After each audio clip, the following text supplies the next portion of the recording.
Today's show is brought to you by Audible. Audible is offering our listeners a free audiobook with a 30-day trial membership. Just go to audibletrial.com/INTB and browse the unmatched selection of audio programs. Download a title free and start listening. It's easy. Go to audibletrial.com/INTB. Honestly, they're not that bad.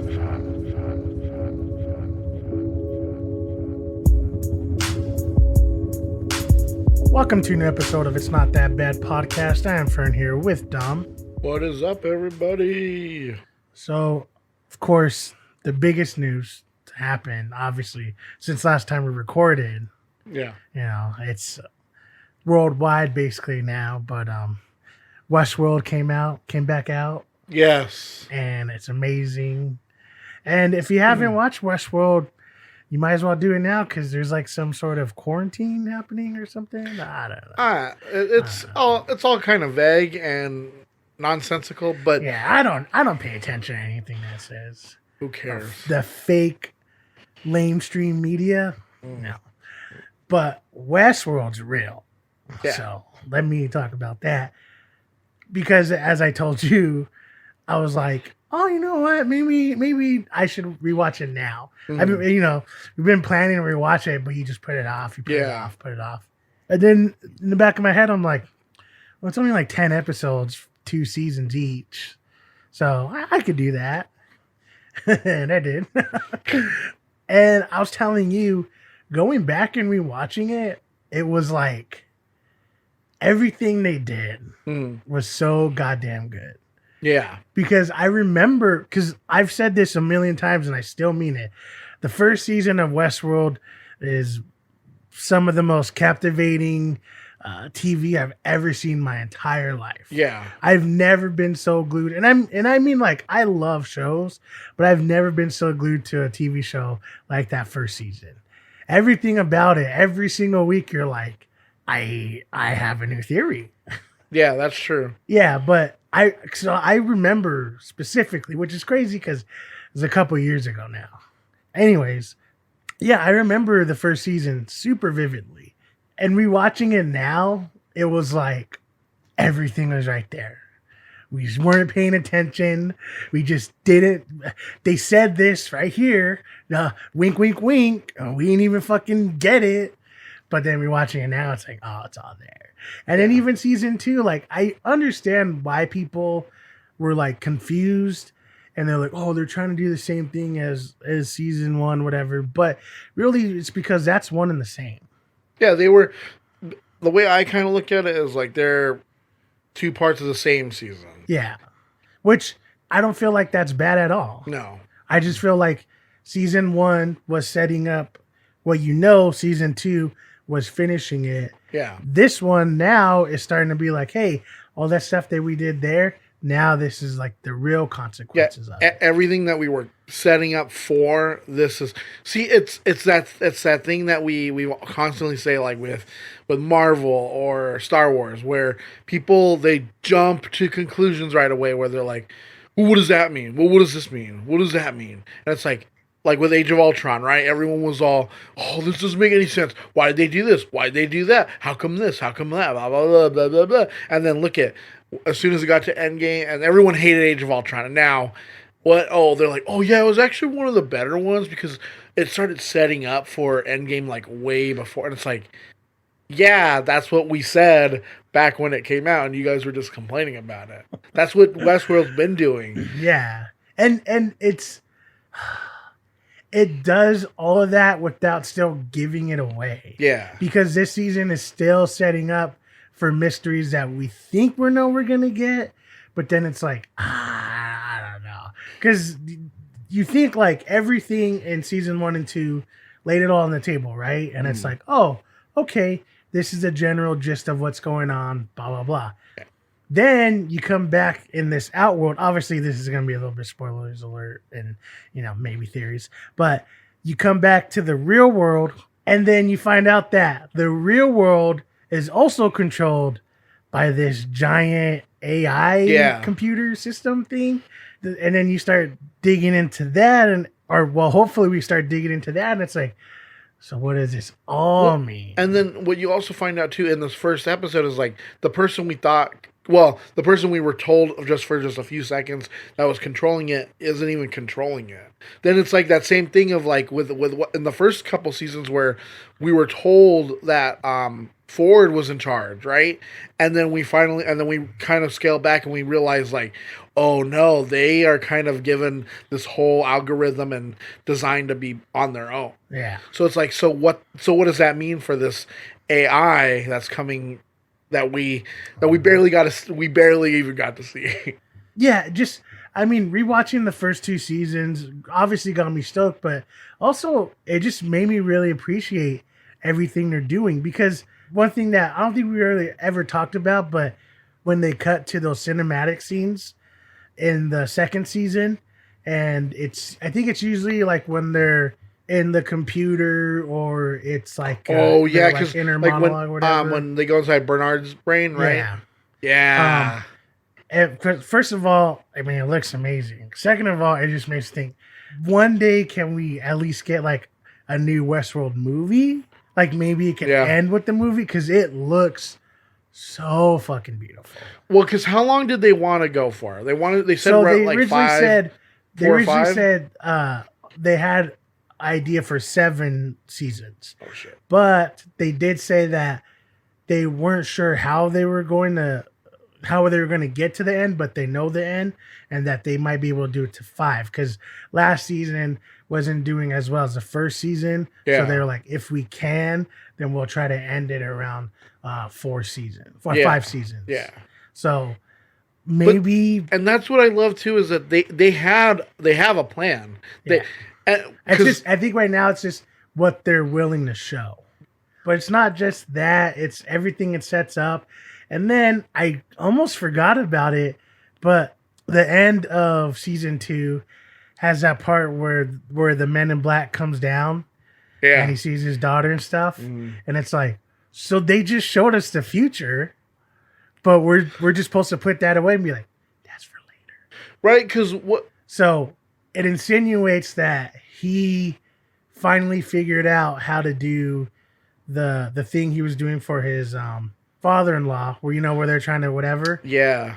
Because his daughter, I guess, I don't know if his daughter is just supposed to be a regular host or if she's supposed to be one, but I think it insinuates that he's supposed to be like a half and half or something. Yeah, like because that was the whole point, is they were trying to he was trying to figure out how to live longer, right? Yeah. By doing like implanting and stuff, and yeah.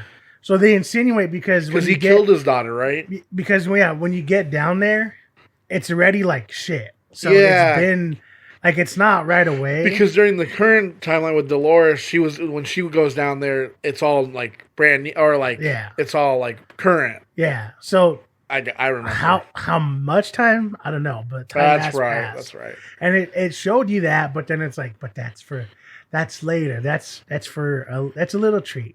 Just a little treat. And then it continues this, so it's like, what's gonna happen? And honestly, I felt like this one started off exactly how it needed to. Yeah. It didn't go too far in the future. Like, honestly, it feels like, damn, they got a lot done in 3 months-ish. Yeah. And that's good, because everything still feels fresh. Mm-hmm. Because 3 months, like when you think about it, 3 months is kind of a long time.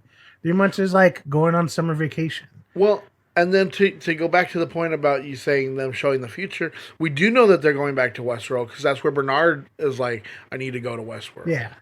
And I think that maybe that's always going to be a plot point, is going back to the parks, because technically what Dolores wants to do is essentially become the new humans. Yeah. And I think they're insinuating that she doesn't want to kill all humans, but she just wants to control them. She wants to be like their god, right? Because they're the new version of human. They're better than humans. Yeah. So they're going to be the ones running everything. And where else are you going to get all those hosts except for the park? Exactly. Oh, yeah, exactly. And we haven't even seen Thaddeus Newton's character yet, too. And we know she's going to play an important part because she's going to be the foil to Dolores, I think, right? Because that's kind of what the trailer the trailer for the series kind of made it look like. Yeah. Like they were gonna be butting heads with also Bernard too, right? Or they join forces. Yeah, we just because they could really throw us like we've seen that they people have thrown us off with trailers before. Yeah. Because, I mean, this is all speculation because it's literally the first episode. Yeah. But that's what I love about this stuff. That's why I was telling you about the dispatches from elsewhere, whatever. Like, Yeah. that show is just built on mystery. So you're constantly watching it like, huh. But this one, it gave you so much already in the first 2 seasons. And you're ready for this 3rd season to go and explore. But then you're like, but wait, there's still more going on. Like, this giant AI system thing is trying to plan out world events already and figure things out. So it's like that's obviously going to play into what Dolores is doing, but how does she want to destroy it? Does she want to add to it? Is she going to use that? Like, instead of having this crazy all out war, maybe she wants to get to it so it can do the bidding for her. Mm-hmm. Maybe. I mean, there's literally so much we could do, or they could do with it. And like we said that they said that they have at least till 5 seasons, and that's 2 more that they could build out with. And we know at some point they're going to go back to Westworld for some reason. So I don't know. I'm glad it's back. I love Westworld. I hate that people like they constantly do that thing where it's like, well, we don't want to see. Oh, I don't want a mystery. I just want to know what's going on. It's like, why? Like that's the whole. Yeah, go watch Friends. Yeah, go fucking watch Friends for the 18th time. Right. And like I said, it is a first season. So I mean, the first episode. Yeah. We don't know, but yeah, this is definitely stoked. Westworld season 3. If you haven't watched it, go catch up because this shit is crazy, and it's good. And it looks awesome, and everyone in it is amazing. Don't listen to middle-aged white women who only think Marvelous Miss Maisel is going to be a classic from now on, and it's the only good show. Fuck you, USA Today. Yeah. This is the fucking news. Let's talk about Disney Plus. Late last year, Disney Plus announced it would be rebooting the Lizzie McGuire series on its streaming platform, probably sometime later this year. It was a smart move as a new service that needs to build out their library, since they unfortunately couldn't keep banking on everyone's nostalgia, I don't think. The revivals run into a bit of trouble. Turns out Disney's not down to clown when it comes to content that pushes the limits of their vague, arbitrary, family-friendly content boundaries. Terry Minsky, the showrunner, was fired for for having the main series character, who's now in her 30s, grow up and want to have sex and have adult issues. This isn't the first time that Disney Plus has run into controversy around their family-friendly branding. Earlier this year, the company announced that it had planned to move their Love, Simon TV series to Hulu. The show follows a boy named Victor, who arrives at Creekwood High School, the same from the film, and struggles to adjust to life in the suburbs while also coming to terms with his sexuality. So basically, it's literally the same thing except as a TV show. And it's like that. I guess that makes sense. I guess it didn't fit their mold of what a Disney Plus show should be. With the streaming service citing alcohol use and sexual exploration as reasons for the move to a more adult platform.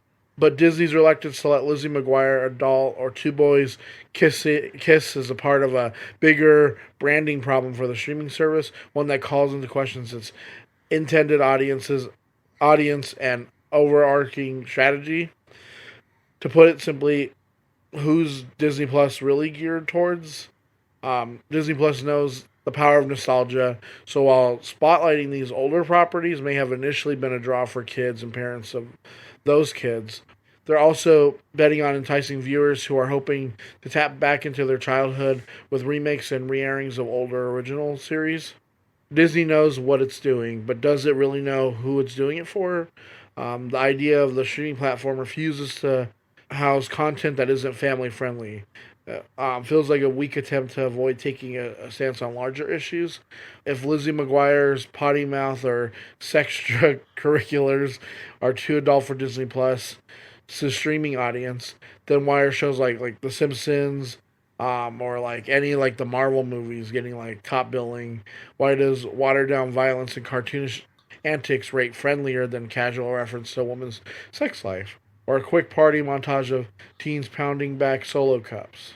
Look we talked about this a long fucking time ago, but no one wants to fucking listen. Like, I know. we keep fucking saying, I know. and I'm like, whatever, like, it's just one thing. Yeah. But then things keep getting fucking brought up, and it's like, seriously, does no one fucking listen? No one listens to us. Because where we stand at is we knew Disney wasn't going to do this. Yeah, I knew that. From the get-go, we knew it.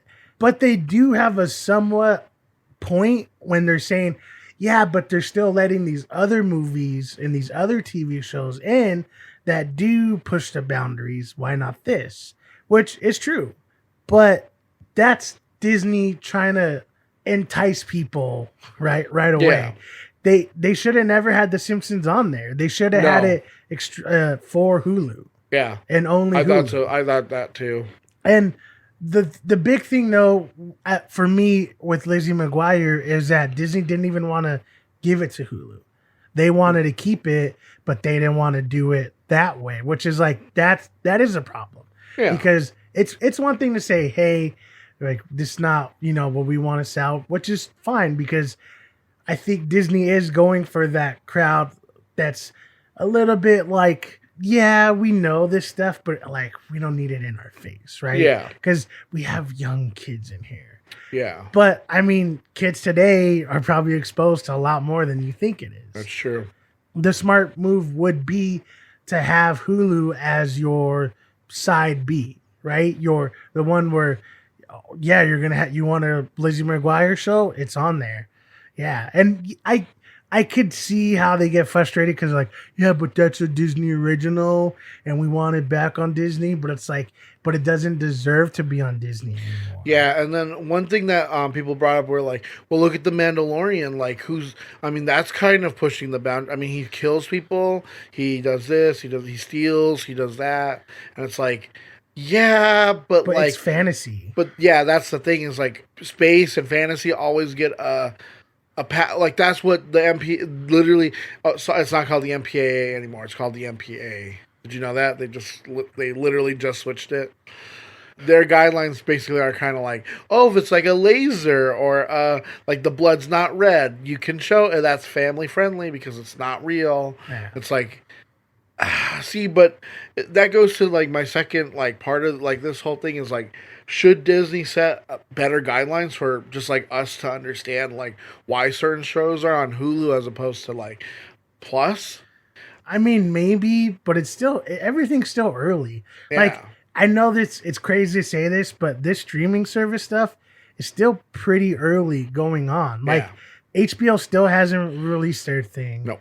I mean, Apple Plus barely released. Yeah. Quibi still hasn't come out, or whatever. Quibi, whatever. This Disney Plus thing barely came out. The whole idea of trying to have Hulu be like their, part B to whatever Disney Plus is doing, that's still pretty new. Netflix is the only one that's constantly been doing it, and Netflix started as like, it's whatever. You don't want to watch your kids on there, they can fucking watch nudity. And that's not our fault. We have, you can go to your kids like Netflix, whatever. And change it. Yeah, but that's up to you. So I would say they're the most in the clear than anyone. And then even Amazon Prime is just like, we have stuff on there. Yeah.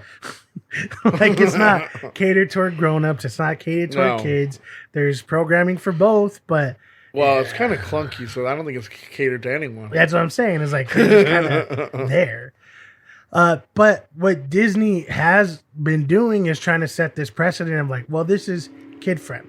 And that is where it does get a problem where, well, what is acceptable? And I will say that it does make sense that they want to maybe keep the little bit more TV 14 stuff a little bit more towards Hulu if it has to deal with like real life stuff, right? Because that's the teen stuff that I mean, how many kids are gonna go on there and be like, "Oh yeah"? I mean, all Freeform stuff is on Hulu, right? It's not on Disney Plus. Yeah, Anyways, exactly, and that's Freeform exactly is what like it is. is the because it was, what was it called before? It was ABC Family. Yeah, Because that was like it was for like teenagers. That's why they changed it to Freeform. yeah, that's where like Grownish is on. American Teenager was on there. Yeah, or something. Life of American Teenager or whatever. Yeah, and that honestly makes sense. So having something like the Love Simon thing on there makes sense to me. Yeah. Having a Lizzie McGuire TV show on there would have made sense. Honestly, I feel like if there was no Disney Plus and they were going to do a Love Simon, they would have done it on Freeform anyways. Yeah. So it would have been on Hulu anyways. And I feel like Lizzie McGuire, the same thing. Like, if it was going to go more... If it was going to go like more adult, they wouldn't have it on the Disney Channel. They would have put it on like... I think where this is going to be a problem if they start to neuter ideas of... Because like if you've seen any of their original movies, it's all like kid movies.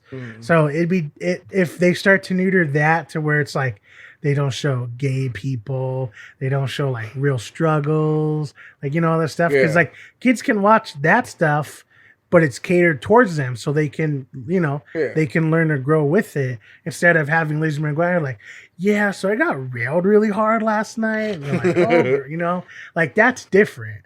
But having a story where this kid has a best friend who, you know, he's like, oh yeah, I don't like girls.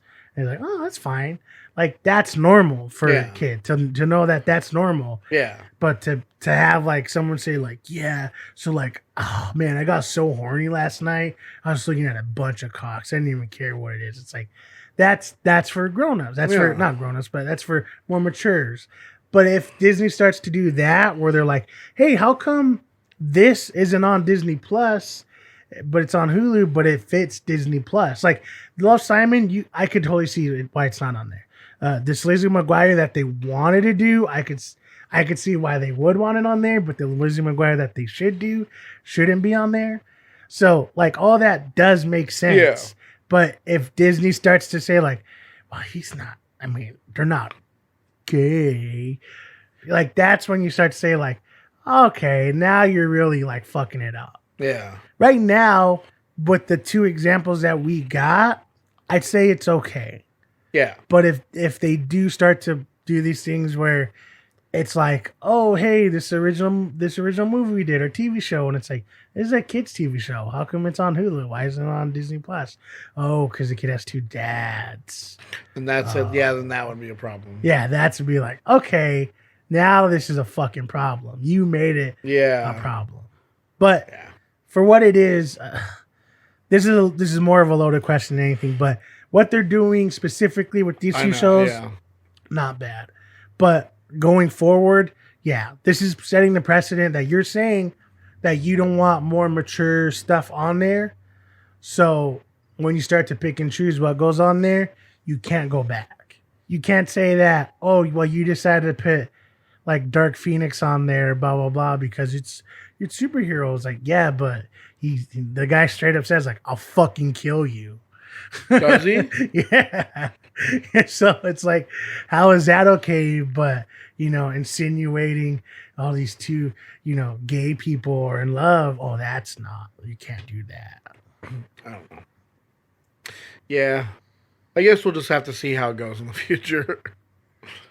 With movie theaters across the world closing, Universal Pictures has become the first studio to embrace a whole new mode of distribution.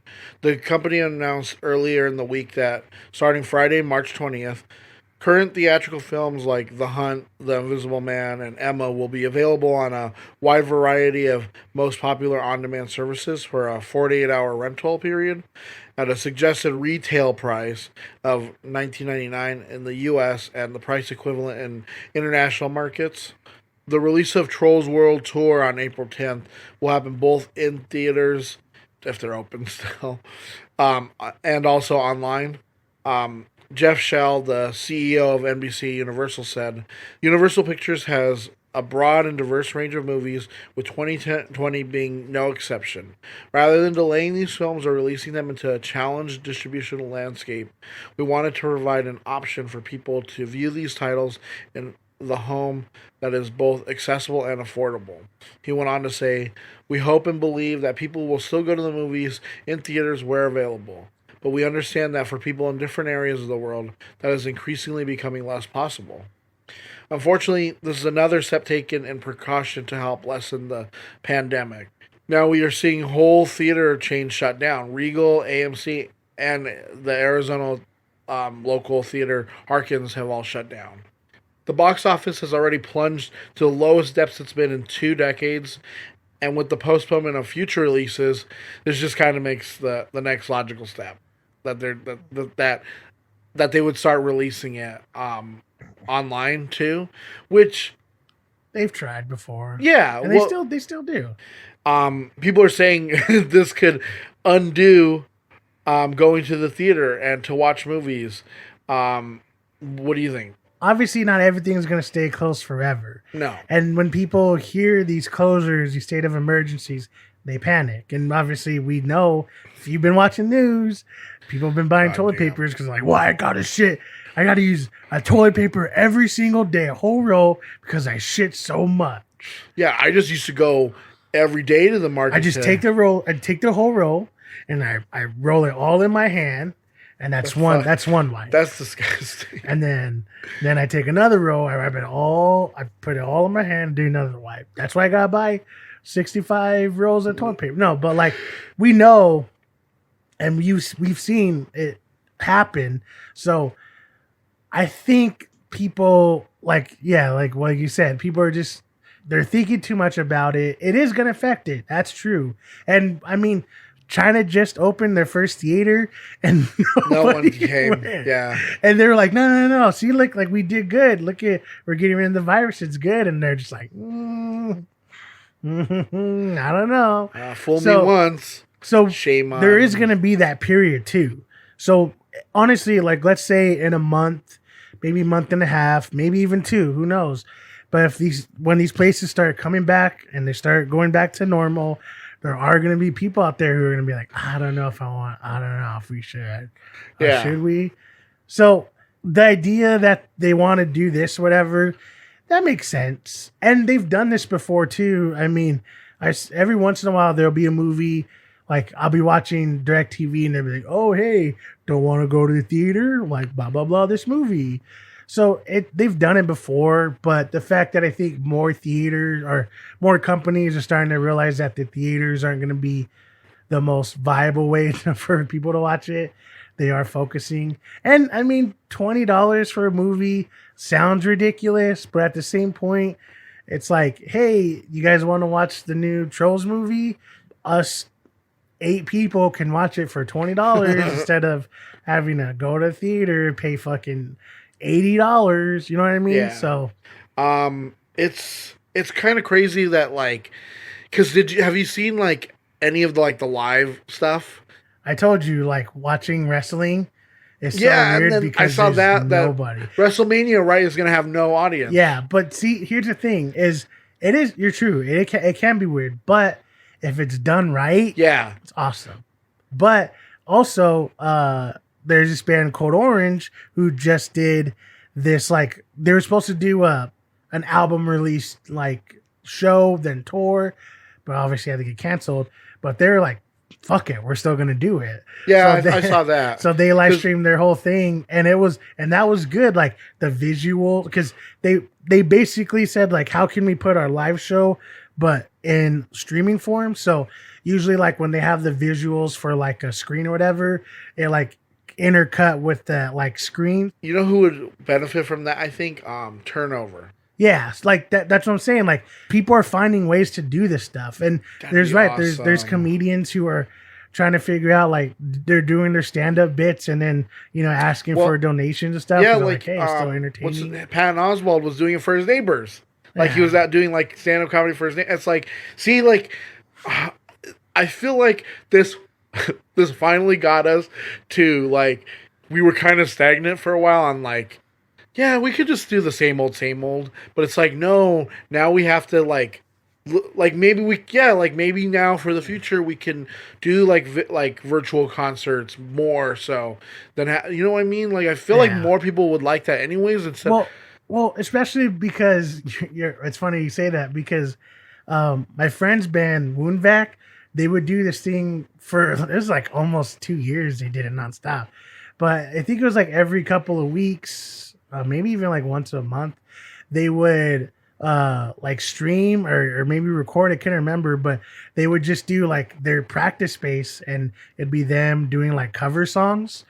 And it was cool because like because they're like, you know, this like crazy like grind death metal type of band, but they'll do like Nirvana songs, or they'll do like whatever, right? What like they literally would cover whatever. Yeah. And it was so fun and cool because sometimes like, yeah, you'll wait for them to do like an I Hate God song, but then yeah, they'll cover like it was like the Pixies or something like that. And it was just fun and it was entertaining. And it was like, that was cool. And that was like what, 2-3 years before any of this stuff happened. And knowing that we can see stuff like that now, like, yeah, imagine if you were to turn it on and yeah, like a band like Turnover is like, oh, hey, we're going to do like this like concert, whatever, blah, blah, blah. And it's just them like playing this show. Maybe like, oh, here's an old song we haven't played in a while. Yeah, and you see like their visuals, and because like we met, because you're friends with the guy who does the visuals at the concerts. Because like the unique thing is like he took the old TVs and he basically kind of like he had a loop of different like visuals, and it's honestly like one of the best like things I've ever seen. Like it's amazing. So if you ever get a chance to see them, check it out. Because I know, but like in the future, I'm just saying, hopefully. And honestly, maybe this is something that bands like that will do, where they will start focusing on like the imagery again. Yeah, where they can realize like, hey, we know that we can do this, but what if we just were able to build a quote unquote set and let's just play a show? Like, yeah, it could like this could be the next step in the evolution of music video. I mean, to be honest, I already do that all the time with Hate 56. All he does is record live shows, and going to show something that, I mean, well, at least back in my day, like 3 weeks ago, you could go to a show whenever you want, but you know, it's kind of nice to be like, oh, hey, yeah, I guess I'll watch 3 Foundation sets in a row. And even though I've seen Foundation, I don't even know how many times, just being able to sit there and watch, and especially someone like him who really focuses on the art of like camera work. Like, you know, he loves to like get inner cuts, and he loves to do like, I think he works with like 3 or 4 cameras now. So watching something like that, for some people may seem ridiculous because they're like, why don't you just go to the show? But yeah, here we are where people can't physically do that now. Yeah. And it's like, yeah, he has, I don't know, thousands upon thousands upon thousands of live sets where you could go right now and you could click and there's a Turnover set. Yeah. But minus the bad, it is good to see like stuff like this thrive, right? To see people who are still so passionate about what they say, they're passionate about trying to figure out ways how to, you know, not only keep entertained, but like, you know, still try to make a living. Like the Code Orange thing, they could have just done it, whatever, right? But then people were like, hey, yeah, this is a cool show. Like, I was going to show, here's a donation. Well, hopefully we'll see more of this stuff. I mean, to what extent, I don't know, because, I mean, people still need to quarantine themselves from other people. But it is good to know that there's people out there who want to do shit like this. And, you know, in a time like this where people literally think that everyone's going to die and that we're going to have to stay in our homes for 7 months because this and that, it's like, no, it's nice to see people are like, hey, we could still live our lives, just have caution about it, how we go about things. So it's cool. I mean, not the virus, but the other stuff. Yeah.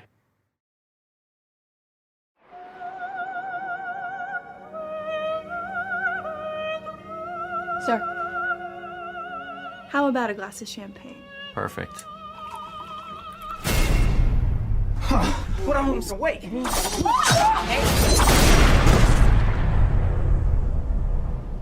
Put him in the back with the rest.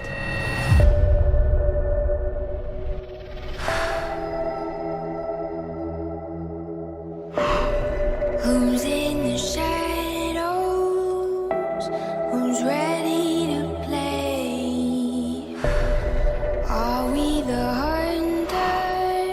What is all of this? Or are we the prey? Oh, I can't use that. Just point and shoot. Everybody get down! I know what this is. It's Manorgate. Every year, these rich elites kidnap a bunch of normal folks like us. Where'd they get you from? Wyoming. Orlando. Mississippi. This is a real thing. They're hunting human beings for sport. Then you're not human beings. Help you? What state is this? Most people know where they are. All right, most people. You're in the glorious state of Arkansas, sweetheart. Is there anything else I can help?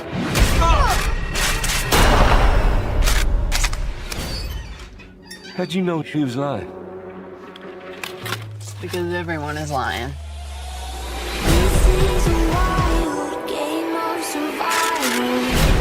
There has to be a reason they chose us. I'm not going down without a fight. War is war. You have no idea what you're up against. This time, they picked the wrong woman. Game of survival. I'm gonna rip you to pieces. We'll see.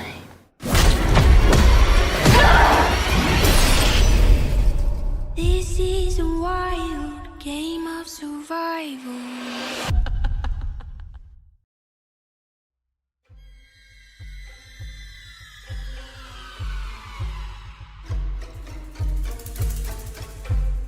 The Hunt is a 2020 American film variously described as a horror or thriller, directed by Craig Zobel and written by Nick Cuse and Damon Lindelof. The film follows 12 strangers who mysteriously wake up in a clearing in the middle of an area referred to only as Manor House. They do not know where they are or how they got there. They discover that they have seemingly been chosen to be hunted in a game devised by a group of wealthy elites. We get to follow a few of the strangers, played by Emma Roberts, Ike Barinholtz, and Justin Hartley, as they are killed off one by one.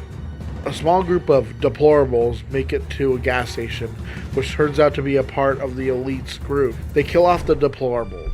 After a few minutes, Crystal, played by Betty Gilpin, enters. She asks a few questions and realizes that when they overcharge her for cigarettes in quote-unquote Arkansas, that they are lying. Crystal kills the gas station attendants after she meets Gary, played by Ethan Suplee, and they board a train. They find a group of immigrants, and the train is stopped by a foreign military. Gary starts ranting about Manorgate and that they're all crisis actors before blowing up the one and only actor. Crystal is taken by a U.S. Embassy agent along with Don, another deplorable. Crystal kills the embassy agent by kicking him out of the car. They check the trunk and find Gary's body. The two find the elites and kill them. But over the radio, Athena, played by Hilary Swank, convinces Crystal to kill Don. It's revealed that the group of people chosen are not picked at random, but are chosen based on their conservative agenda. Crystal and Athena fight. Crystal explains that Athena has the wrong crystal. They continue to fight till Athena stabs Crystal with a blade, which Crystal then stabs into Athena, killing her. Crystal changes into a dress, takes a gun and a bottle of champagne, and boards Athena's private plane.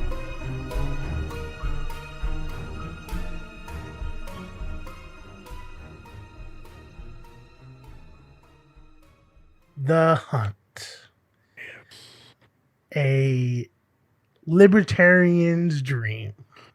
Yeah, honestly, I'd agree with that. That's all I could think about. Yeah. I could see my friends' parents watching it, and they're just like, yeah, I'm in the middle. Yeah, these people suck. Take that. Yeah. And I think it's funny for us too because we lean more progressive, but we're also very independent. So we make fun of both of those people too. So it's funny for both of us. Yeah. Which honestly, I was hoping that this movie was going to be good, and I think I pretty much got exactly. I will say the way it started was making me think like, is this more sci-fi than I thought? Yeah, that's what I was thinking at first too. But then as it went, I was like, oh, okay. But it's still a good movie. Yeah. So even though this pandemic's making us not want to watch movies. Yes. We sat there and watched the movie. So what do you think about, Dom? Okay, so I mean, this movie is mired in controversy, right? From the moment it was going to come out, we had someone who was like, "This is just liberal propaganda. It's all fake news." That kind of stuff. You know who we're talking about. And I thought it would be a little bit more like biting and satire than it was. But I will say, from beginning to end, I love that neither of them are good guys. Like, neither the elites or the deplorables. And I love the idea that, like, it's exactly like what, like, actually goes on, where, like, more conservative, right-leaning media propaganda wills into existence, like Manorgate, which is from the movie, where a bunch of elites go and they hunt conservatives. And the idea, though, because it's true, then the, like, left liberal media then spins into, like, bringing up things like that. It's like, you know what, though? Like, that's actually true because of this and that. And it's like, where it has some kernel of truth. So then it's like, but, like, at the end, it's like, yeah, she's like, the whole reason why we did it was because you guys kept posting about it. And then she's like, but you did it after the fact. And it's like, see, it's this constant push and shove of, like, oh, well, we're going to make a conspiracy. Well, we're going to make that conspiracy true. And it's just like, but, well, you did it first. It's like, no, but you did it. And it's funny. But I will say, like, the action's pretty good. Like, I love how, if anyone out there has seen Feast, like, they do this thing where they make you think, like, this one character is the main character, and then they get killed off. And then another character, and then they get killed off. And then another character. And then, like, literally until, like, the end, like, then it's finally like, this is the true main character of our story. Well, they kind of do that with, like, Emma Roberts, where you're kind of following her, and you think, oh, so we're going to follow her, and then she gets, her head just explodes. And then the one guy, we think, oh, he's the... And then he gets, like, he steps on a landmine. And then we follow, like, Ike Barinholtz. And we think, okay, so we're with this guy. And then it turns out, oh, no. And then finally we get the main character. And she's pretty badass. I appreciate it for that reason. Mm-hmm. But I also wish that they got super famous people to be in it. I'm not saying, like, Emma Roberts isn't famous or anything.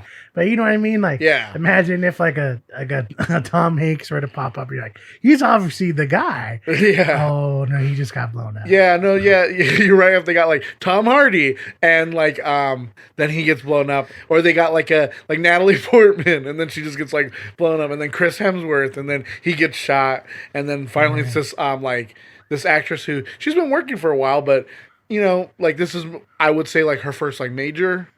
like, role. Starting role, yeah. And it's like, oh, okay. But, like, Hilary Swank does a great job. She's, like, fucking crazy in this movie. Because she's like, well, no. Because this is what she said about me. That bitch. She's my Snowball. And I love how at the very end, she, like, it's like, wait, wouldn't you be Snowball? Wait, you were at Animal Farm? She's like, yeah. Honestly, I thought this movie was going to be pretty much what this was. Yeah. But I knew there was going to be a twist. So I remember, like, hearing that where it's like, oh, it's not what you think, whatever, blah, blah, blah. But really, the twist is like, yeah, both these people fucking suck.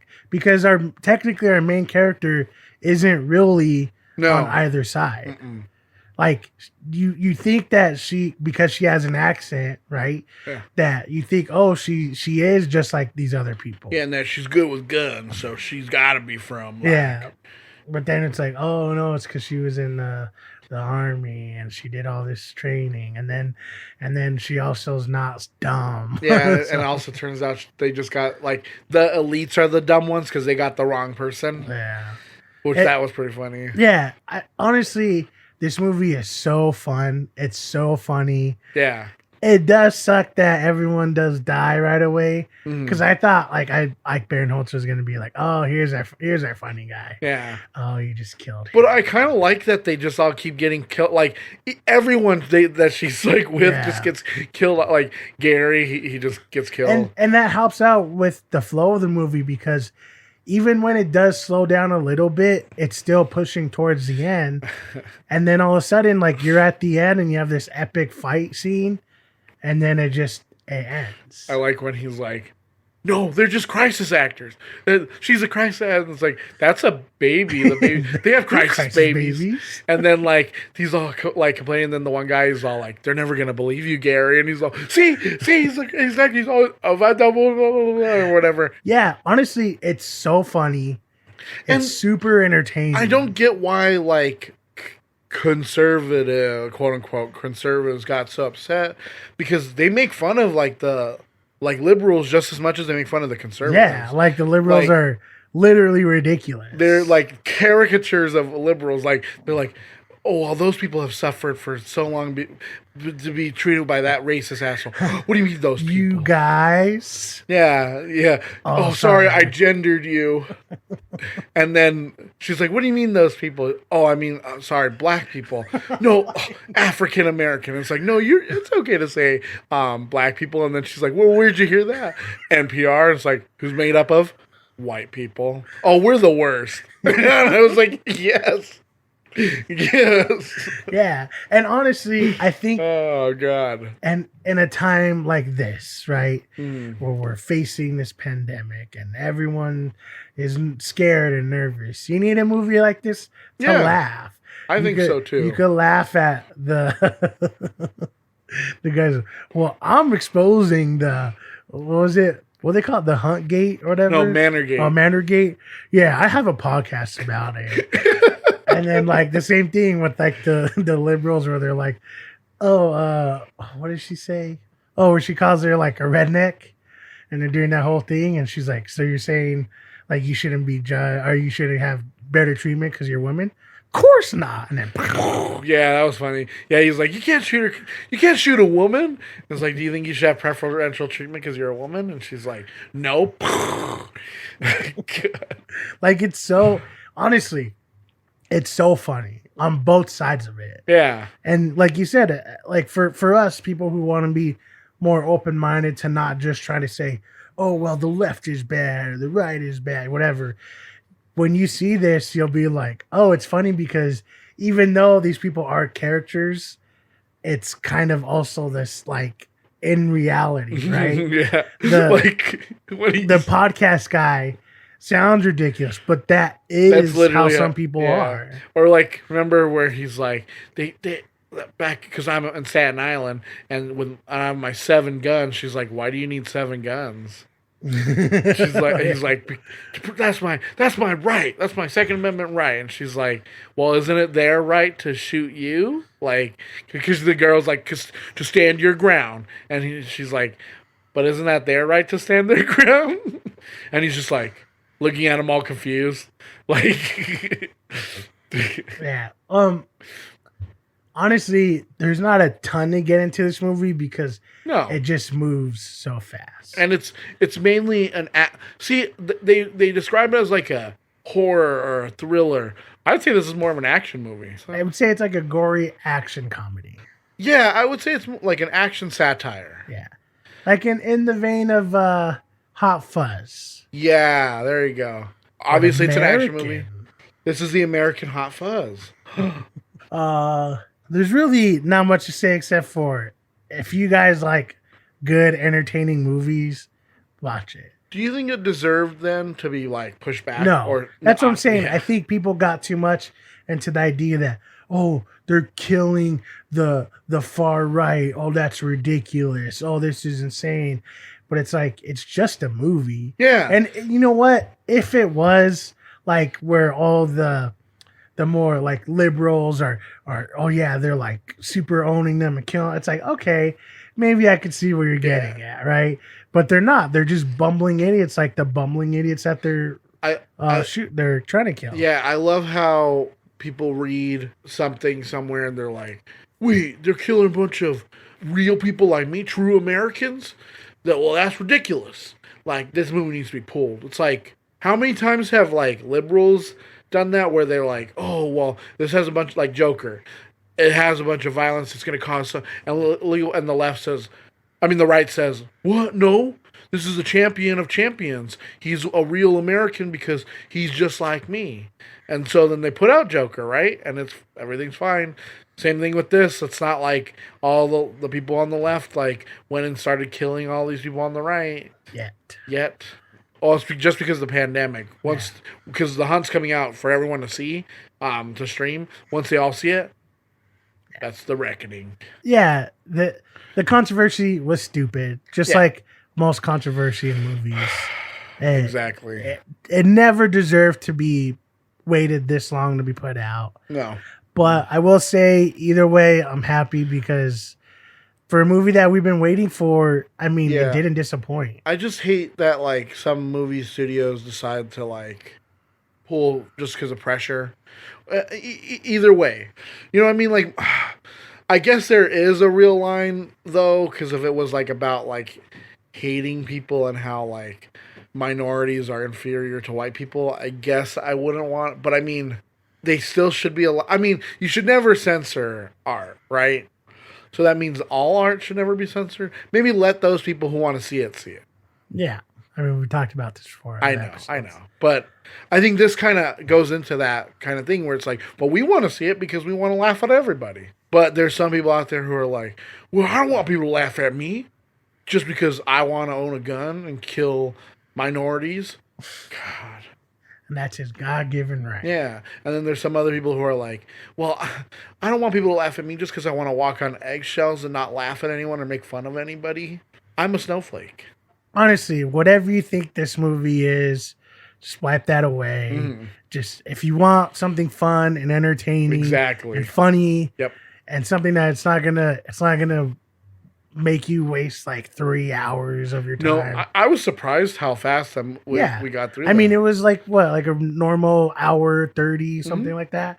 But the way that the movie was, it went by super fast. I even checked my phone afterwards, thinking like, was this movie like an hour long? When I went to go vote, I was like, it's barely 12. Yeah. How long was the movie? So this is definitely a go see. Yeah. Especially right now, right? Yeah. Especially political climate and the virus. When you're listening to this, hopefully it'll be like Friday or Saturday.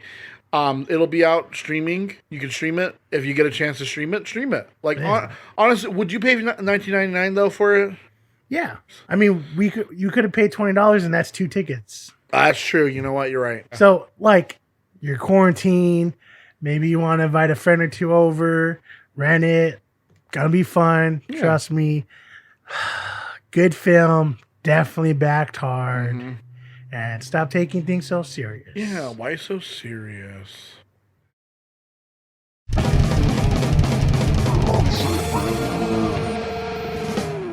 Okay, so since we talked about something a little bit heavy last week, for the segment, I think we'll talk about something a little bit lighter. You know what a child actor is, right? Child actors have often had difficulty shifting from, child roles to adult roles. For every success, there are at least 3 other actors who have failed to transition to an adult actor.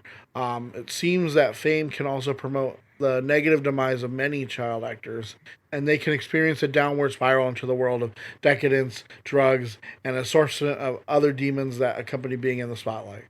But let's chat about some child stars that transition successfully into adult actors.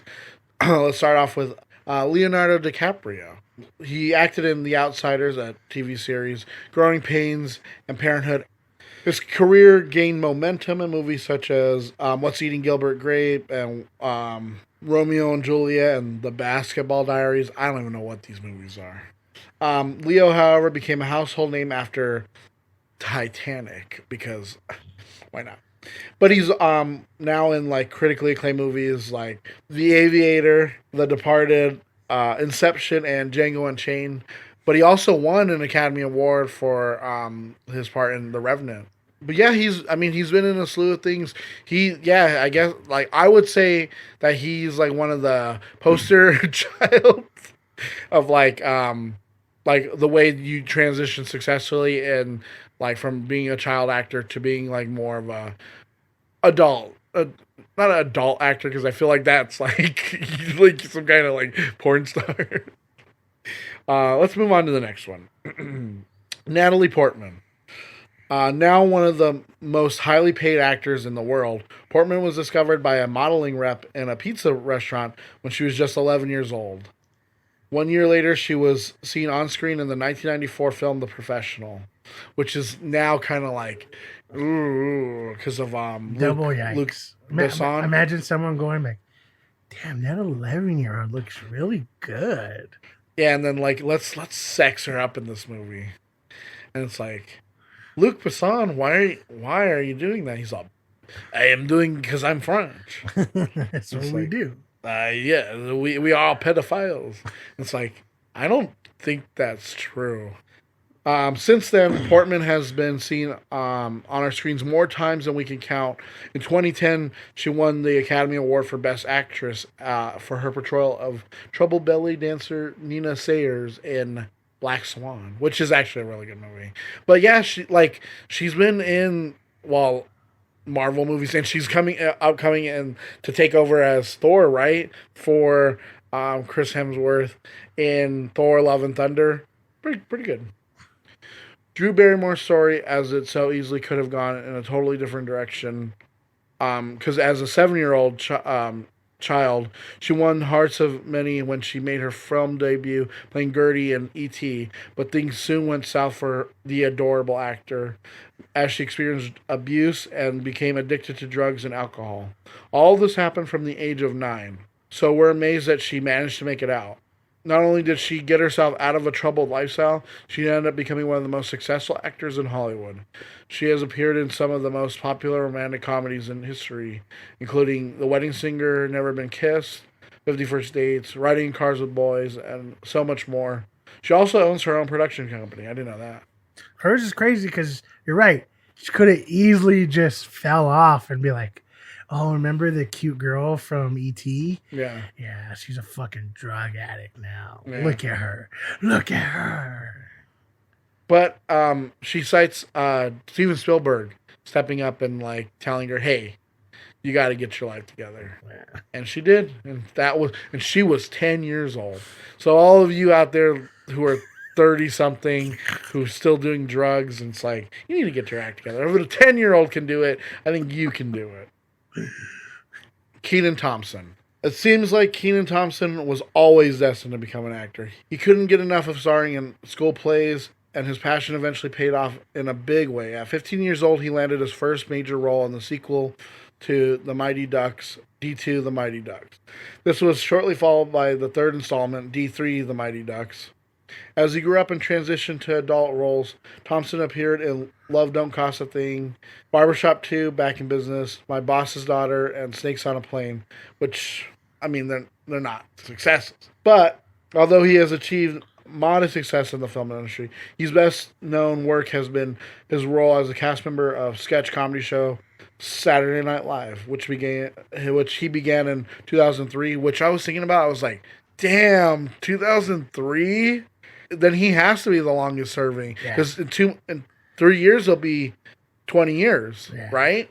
I mean, we always knew Kenan Thompson was going to go on to do Saturday Night Live. If you were a kid in the 90s and you saw him on All That, and then the Kenan and Kel show, you knew he was going to. And I always thought it would be both of them. Yeah. But unfortunately, Kel Mitchell just didn't. Sucks. Yeah, but, I mean, yeah, for someone who, like, we literally grew up with.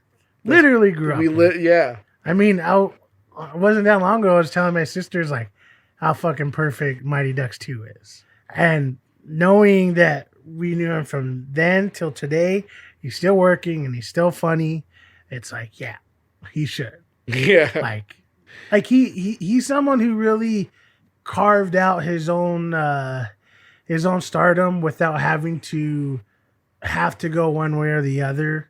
Because, you know, like, there's some people who they stay like a TV star, but they're not really like big TV stars, right? Like, there's people who are like, oh yeah, I know that person. Oh yeah. Or there's people who try to go and they try to do film and they try to be these film actors, but they're not really that. Or some people do, and that's all they when we just talked about it. How some people move to film and just stay at film. Yeah. I don't know. I think it's great that, like, he turned out the way we thought he was, exactly like how we thought he would turn out, and it's like, yeah, perfect. Yeah, and then Amanda Bynes is the one who went fucking crazy. Yes. Scarlett Johansson. Here we have another big-time actor that started out when they were just a kid. Scarlett Johansson has starred in so many good movies, it's really hard to keep track of them all. In fact, she's consistently featured in lists of the world's highest-paid actresses and has amassed a fortune worth over $100 million. If that's not a sign of Hollywood success, we don't know what is. Maybe being treated equally, or maybe her not taking all the roles from minorities and, well, just minorities in general. But whatever. She scored her first major film role as a 12-year-old in Manny and Lowe. I don't even know what movie that is. And 2 years later, she was starring opposite Robert Redford in The Horse Whisperer. In 2001, when she was 17, she starred in Ghost World, which really put her in the spotlight as a serious actress. Since then, she's been in Lost in Translation, Vicky Cristina Barcelona, He's Just Not That Into You. She was just recently in Avengers Endgame. She was in Marriage Story. She was in Jojo Rabbit. She's in a lot of things. Yeah, I mean, other than the controversy of still supporting a pedophile and taking roles from people who actually deserve the roles, she's a good actress for the most part. But I guess let's just get on to the last one. He honestly really is like the king of like the successful Kurt Russell. Kurt Russell's first role in a feature film was an uncredited part in Elvis Presley's musical It Happened at the World's Fair at the age of 11.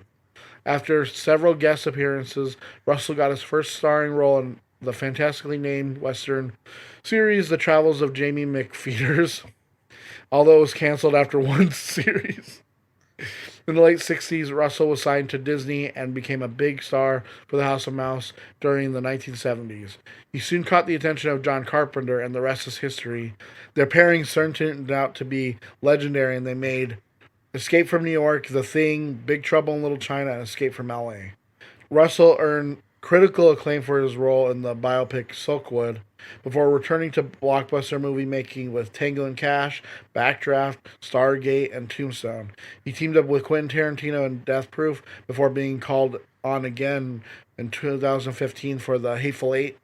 If that wasn't enough, he joined the Fast and Furious franchise. He was in Fast and the Furious? What the fuck? And the omnipresent MCU, playing Ego the Living Planet in Guardians of the Galaxy Volume 2. Jesus Christ. But yeah, I mean, literally he started as a child star and he's had nothing. I mean, look at, he was in Hateful Eight, which is like an amazing movie. And he does it like it's still like a great job. Yeah. And I love that his son's doing work too, and like they're both amazing. But it just goes to show you that like not all child actors are the Brady kids and they all just die off or go on drugs or marry people that are like 50 years younger than them. Happens. And yeah, they have success and then marry people who are like 50 years younger than them. Or they're Leonardo DiCaprio, who literally can't have a conversation with anyone who's not successful because he's been successful his whole life. Yeah. That's why, I mean, you didn't bring it up because you hate them, but this newer generation of like kid stars, I think is gonna be the precedent of like how you become a kid star. Like there's always gonna be trouble. I just didn't want to get into them because I feel like it's too early. Dakota Fanning, the one thing I really love about her is that she had all this success. That's true. And she was like, well, I kind of want to be a little bit normal for a bit. Yeah. So she did school, all that shit. And then she came back. She was like, well, I already made all my fucking money. So let me just do all the random little shit that I want to do. And she literally keeps popping up in things. I'm like, damn, she's so good. Yeah. Yeah. But Elijah Wood did the same thing. I was going to put him in there, but then I was like, He literally was like, I'm going to do all this acting, right? I'm going to be a little cute kid. But then I'm going to make all the fucking money, when I'm turning 18. Yeah. And then just fucking do whatever I want. I love that for people like us, he started his own like horror film studio. I like that too, yeah, because he literally all he had to do was Lord of the Rings, and he's set for life. Because then he can just be like, okay, I can do whatever I want now, and that's what he's done. Because he did Cooties, which we reviewed. He did what Maniac, right? Didn't he do that one too? And then, he's done a bunch. I know, but I mean, that's what I mean with. I feel like a lot of these young actors. I mean, we just talked about Daniel Radcliffe doing the same thing. Yeah, and I think to me, I mean, I don't want to be ageist, but to me, when you see people like Zendaya make these transitions, you're like, yeah, how could she not be fucking famous? Yeah, you know what I mean? Like, and maybe it's just like you said, maybe it's too early to tell, but I think it says a lot that people learn from being like, oh, you know, these kids from like this time, whatever. Like, look at now people who are child stars who don't have to focus on the drugs, the money, you know, the scandal. One person who expertly, I think, calls that out is Millie Bobby Brown. Yeah. Because they constantly want to like get into her relationships and sexualize her. And it's like, she's what, like 12, 13? No, I think she's like 15, 16 now. Oh, okay. But still, she's like 16, and they're trying but ever to since ever since she got bigger, like, oh, she's kissing a boy. Yeah, it's like, leave her the fuck alone. Like, this is a kid. Like, yes, it's weird that we have a date that we can like then sexualize her, but we had that for the Olsen twins. Yeah, which is right. I always thought was weird. Cause like, they're not like that attractive. No, and then you see their who that they said their frumpy little sister Lizzie, like, and then you see Elizabeth Olsen. You're like, why can't they look like Elizabeth Olsen? Damn right. No, but you're right. See, that's what I'm saying is I think that we're in an age now where people want to still focus on that.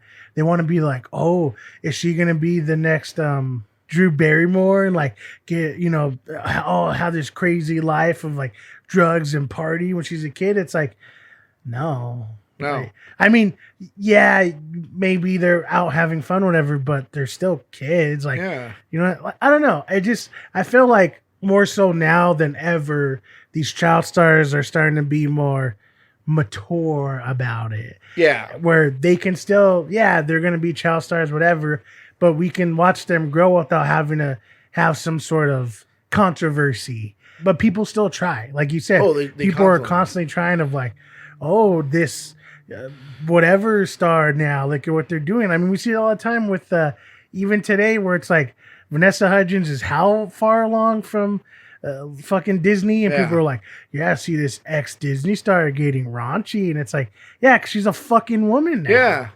It's like that whole thing that we were talking about, like with Lizzie McGuire. It's like, yeah, back then it would have been weird to have like Hilary Duff like thinking of all this like sex and like stuff like that, right? But like if she's like 30 and on a show, it's to be fair, we were that age. Well, yeah, I know. Yeah, exactly. But you know what I mean.